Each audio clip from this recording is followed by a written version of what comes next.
മച്ചന്മാരെ പിന്നെ വണ്ടിക്കാരാണ്. അപ്പോൾ ഇന്നത്തെ വിശേഷം എന്താ വെച്ചാൽ ഇന്ന് ഞാനിപ്പോൾ ഗുരുവായൂരുള്ള ഇന്നത്തെ ചെക്കനെ കൊണ്ടാണ് വന്നത്. അപ്പോൾ ബാക്കി ഗുരുവായൂർ വിശേഷം ഇന്ന് എന്തായാലും ചാനലിൽ കാണാം. ഇന്ന് രാത്രി തന്നെ അപ്ഡേറ്റ് ഉണ്ടാവും. അപ്പോൾ ആരും മിസ് ചെയ്യണ്ട. ഇപ്പോൾ ഗുരുവായൂർ കാണാത്ത ആൾക്കാർക്ക് എല്ലാം വേണ്ടി ഞാൻ ഇന്നൊരു വീഡിയോ ചെയ്യുന്നു കേട്ടോ. ഓക്കെ, ആ വീഡിയോയിലേക്ക് പോയാലോ.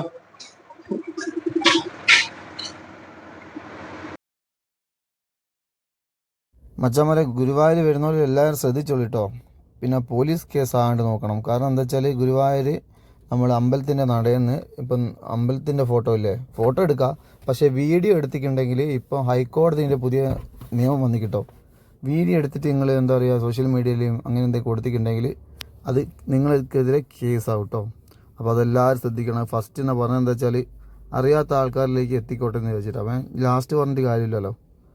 പിന്നെ ഞാനിത് നേരെ ഗുരുവായൂർ നടയിൽ കൂടി അങ്ങോട്ടും ഇങ്ങോട്ടും ഒക്കെ കുറേ നടന്ന്, പിന്നെ ഒരുപാട് ഷോപ്പും കാര്യങ്ങളൊക്കെ കണ്ടില്ല ഞങ്ങൾ. എന്ത് ഭംഗി ഓരോ സാധനങ്ങൾ കാണാനും. ഇവിടെ വന്നിട്ടുണ്ട് എന്താ പറയുക, നമ്മളെ കയ്യിലെ പൈസ പോകുന്ന വഴി കാണില്ല. കാരണം അത്രയും സാധനം നമുക്ക് പർച്ചേസ് ചെയ്യാനുണ്ട്. പിന്നെന്താ വെച്ചാൽ ഇന്ന് എന്താണെന്നറിയില്ല, ഇന്നിപ്പോൾ തിങ്കളാഴ്ചയാണ്. തിങ്കളാഴ്ച ഞാൻ ഒരു ഈവനിങ്ങാണ് ഇവിടെ എത്തിയത്. പക്ഷെ തീരെ തിരക്കില്ല കേട്ടോ. ഒന്ന് ഇങ്ങനെ ഒരു ഗുരുവായൂർ ഞാൻ ഇതുവരെ കണ്ടില്ല. തീരെ ആളില്ല, അത്ര ആൾ കുറവാണ്.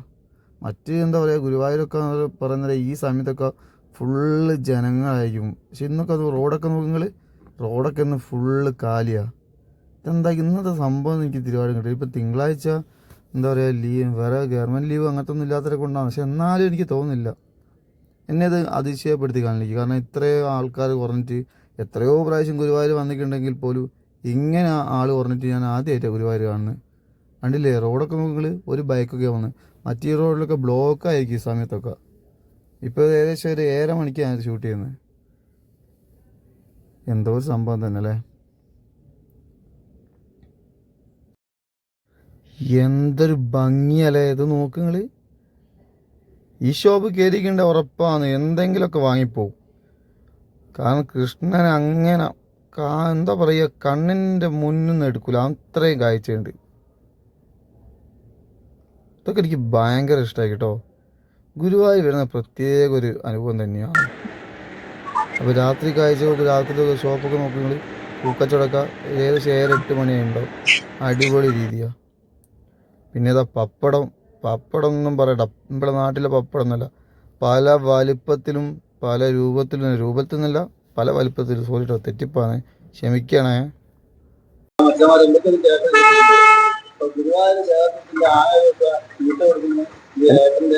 അമ്മേരെ പാപ്പന്റെ അമ്മ, പാപ്പന്റെ മക്കള് ഞങ്ങൾ അതിലായിരുന്നു ഡ്രൈവിംഗ് പഠിച്ചതും മറ്റുള്ളതെല്ലാം പനയ്ക്കും. ഇപ്പോഴും അത്ര കാലം തൊട്ട് ഇപ്പോഴും അനക്കിത് ഞങ്ങളെ പട്ട കൊടുക്കുന്നു. എത്ര കൊല്ലങ്ങളായി ഗുരുവായൂർ പത്മനാഭൻ ലക്ഷ്മിക്കുട്ടിയൊക്കെ ഉള്ള സമയത്ത് ഞങ്ങളിവിടെ ഉണ്ട്. കേശവന് ഇപ്പോഴും പട്ട കൊടുക്കുന്നുണ്ട് നടരാജൻ ലോറി. ഞാൻ എന്താ പറയാ, ഞാൻ ജസ്റ്റ് താമസിക്കുന്ന അവിടെ ജോലി ചെയ്യുന്ന ഏട്ടനാണ്. അപ്പൊ ഏട്ടനാണ് ഞാൻ ജസ്റ്റ് പരിചയപ്പെട്ടിട്ടില്ല. അപ്പൊ ഏട്ടനാണ് ഇവിടുത്തെ കാര്യങ്ങൾ എന്നോട് ജസ്റ്റ് ഒന്ന് പറഞ്ഞതാണ്. നേരത്തെ എനിക്ക് വീഡിയോ എടുത്തു തന്നെ ഏട്ടനാണ്. അപ്പൊ ഏട്ടൻ എന്നോട് പറഞ്ഞു ഇങ്ങനെ ആനയുടെ കാര്യങ്ങൾ പറഞ്ഞാൽ, അപ്പൊ ഏട്ടനെ കൂടി വീഡിയോയിൽ ഉൾപ്പെടുത്താന്ന് വിചാരിച്ചു. അപ്പൊ അങ്ങനെയാണ്. അപ്പൊ ഏട്ടാ ഇതിപ്പോ എത്ര ആനകൾക്കാവുമ്പോൾ ആനപ്പന്തിയുള്ള മൊത്തം ആനകൾക്ക് ഞങ്ങളെ കൊടുക്കുന്നു, അമ്മേരെ പാപ്പന്റെ മക്കളെ കൊടുക്കുന്നു. ഞാൻ ആദ്യം ഡ്രൈവിംഗ് പഠിച്ചതും ഗൾഫിൽ പോകാൻ വേണ്ടിട്ട് ചെയ്തു. അതിലിപ്പോഴത്തെ ഇപ്പൊ എത്ര വണ്ടികളുണ്ട്? ഇപ്പൊ ഞങ്ങൾക്ക് 4 വണ്ടികളുണ്ട്. 4 വണ്ടി. അതിപ്പോ ഈ തൃശ്ശൂരിൽ തന്നെയാ കളിച്ച്? അല്ല, പല സ്ഥലത്തും, കേരളത്തിൽ പല സ്ഥലത്തും, വഴിക്കടവ്, നിലമ്പൂര്, കോഴിക്കോട്, മലപ്പുറം, മഞ്ചേരി അങ്ങനെയുള്ള സ്ഥലങ്ങളിൽ നിന്നൊക്കെ കളക്ട് ചെയ്യുന്ന പട്ട. അപ്പൊ അങ്ങനെയാണല്ലേ. രാവിലെ ഇപ്പൊ രാത്രി പോയി കഴിഞ്ഞിട്ട് വെച്ചാല് വൈകുന്നേരം പിറ്റുന്ന കാലത്ത്, ഇന്നിപ്പോ വൈകുന്നേരം വണ്ടി എടുത്ത് പോയി കഴിഞ്ഞിട്ട് നാളെ കാലത്ത് ഇവിടെ പട്ടത്ത് വണ്ടി ഫുൾ ലോഡിൽ ഐലൻഡ് നാഷണൽ പെർമിറ്റ് ലോറിയില്. അപ്പൊ ഏട്ടൻ പറഞ്ഞ കാര്യങ്ങളൊക്കെ കേട്ടല്ലോ. ബാക്കി ഞാൻ ഗുരുവായൂർ നടയിലെയും കാര്യങ്ങളൊക്കെ വിശേഷങ്ങളൊക്കെ കാണിച്ചില്ല. ഏട്ടന്റെ പേരെന്തായിരുന്നു? എന്റെ പേര് മുരളിയേട്ടൻ കേട്ടോ. അപ്പൊ ഗുരുവായൂർ വിചാരിച്ചാല് മുരളിയേട്ടൻ കാണുക വെച്ചാല് ഒരു ഷെയ്ക്കന്റെ കൊടുക്കട്ടോ. ഇത്ര കാലം നമ്മൾ ആനേനൊക്കെ ഭക്ഷണം കൊടുത്ത് പരിപാലിച്ചതൊക്കെ ഏട്ടന്റെ ഈ ടീമാന്ന് പറയുന്നത് ഭയങ്കര സന്തോഷമുണ്ട്. അപ്പൊ ബാക്കി വിശേഷം കാണട്ടോ. മച്ചന്മാരെ പണിയുണ്ട്, കാരണം എനിക്ക് റൂം ഇഷ്ടപ്പെട്ടിട്ടുണ്ടെങ്കിൽ ചെയ്യുക. ചാനൽ നല്ല വീഡിയോ ചെയ്യുന്നതാണ്. Thank you.